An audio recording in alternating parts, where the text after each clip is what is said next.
Community development work starts when people are confronted by a problem and decide to do something about it. All community development work ultimately starts with the seed of an idea. Every organization, every corporation, every institution that has infrastructure that we see today started with an idea. Somebody noticed a problem. They came up with a proposed solution to solve it, and they started working on it. We need more people in society doing that type of good work. For example, a large homeless shelter may have started with just the simple idea of providing a temporary warming space for people who are unhoused to come in from the cold and take a break. And as that organization saw the need and saw their challenges, they may have expanded their work and grown it, and as they have been committed to it, continue to do it. Started small, started with a very simple concept. Some organizations are started on a volunteer basis to get going. You don't need to have big infrastructure to make a difference in your community. In addition, you don't necessarily need an organization to make a difference in your community. The first step to impacting social change is simply to get involved. And the types of entities or organizations that are solving social problems are often within a few different types of categories. There are volunteer-led groups, organizations of people that are informal, that have come together to solve a problem by donating their time and resources. There are organizations that their sole mission is dedicated to social change and community development work, and these organizations are ones that we think of as our typical nonprofit organizations that exist for social change. And then there's a third and really important type, and those are organizations that have a different business model. They may be providing a different product or service, but have seen a need in their community and have decided to step in and do something about it within their existing infrastructure. So organizations may be approaching community change from a number of different angles. In any case, though, strategic planning is a very important part of the process. If you want to be impactful in social change work, just like any other type of business plan, your organization needs to have some goals and a strategy in place to address the issues it is trying to address. Goals matter because they give the organization some direction and some vision as to where it's going. And this applies to the volunteer-led organizations, to the organizations that are doing social change work full-time, to the organizations that are incorporating it as part of their existing mission. Now, if your organization is incorporating social change and it's your primary mission, that's what you do full-time, you're probably a professionalized organization in some sense. You know the infrastructure, the language, the funders, the opportunities, the barriers, and the policies that impact your space. But if you are not one of those organizations, there's a couple things to keep in mind. First of all, there's an anomaly in community development work, and that is that everyone can do community development work, and at the same time, not everyone can do all types of community development work. Community development work covers a big, broad spectrum. Community development is a term that means different things to different people.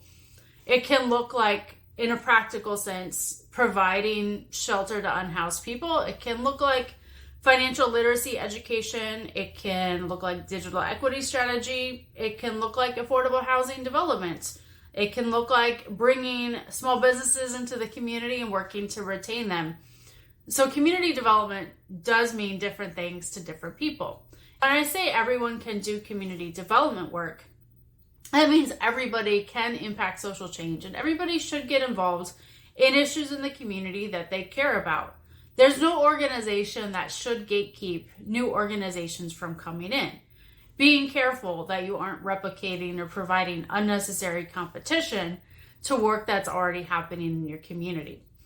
Maybe you're one of the more experienced organizations that feels like it's been doing this a long time, and you see somebody new coming into the space.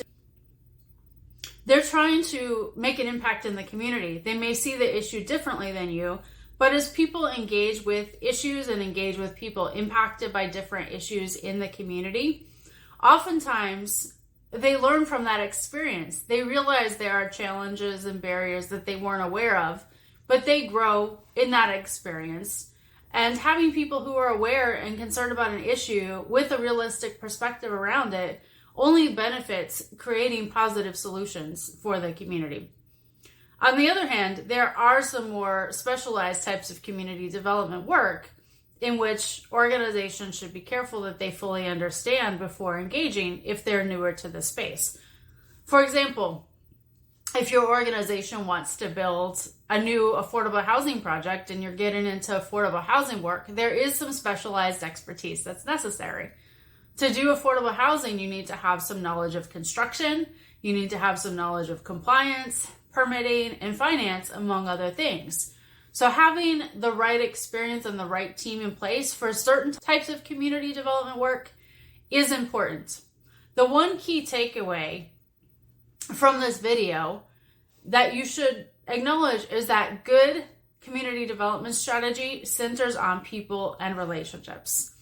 The number one mistake that organizations make when working to solve a new problem is seeing it from an outsider perspective, creating a solution and then applying it to a community without really understanding all of the dynamics, or if that change that you're suggesting is really going to have the impact or be useful to the people that you're trying to serve.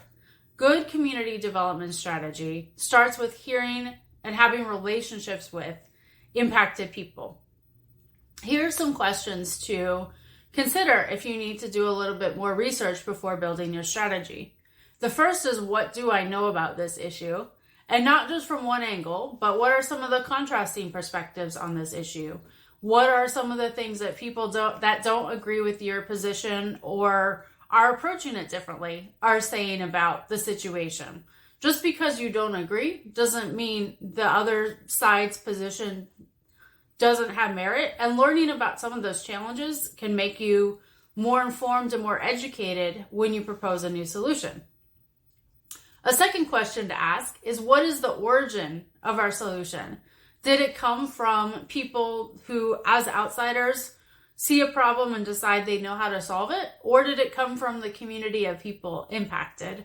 Do people give you feedback, as in a typical business market research study, around the solution or around the challenges that they're facing? Have you heard any of those stories directly from people impacted? And then third, how do the people that I'm presenting this solution to feel about it? And are they engaged in it? Are you giving them the opportunity to be empowered in developing, creating, and implementing the solution? Before you build a strategic plan, consider the relationships that you have in the community around the issue. Design a program or service with the community that you are intending to solve and set your goals, metrics, and vision around that. Good community development starts with relationships and it centers people. That will always be the case, regardless of how much or how big you grow your program. Thanks for watching. My name is Sarah Marshall, founder of Profound Hope Industries, and we work with mission-focused organizations to help them build effective social change strategies. Please like and subscribe so we can create more content for you to help you move your work forward.